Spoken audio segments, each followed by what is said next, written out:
Hi everyone, today we'll talk about how to fix or how to solve device environment on Wechat. To know how to fix or how to solve device environment on Wechat, you should just go to settings.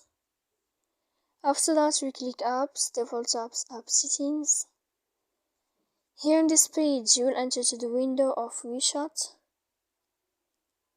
When you'll find this page of app info, you will click on first stop and you click OK. Here we go to click on storage.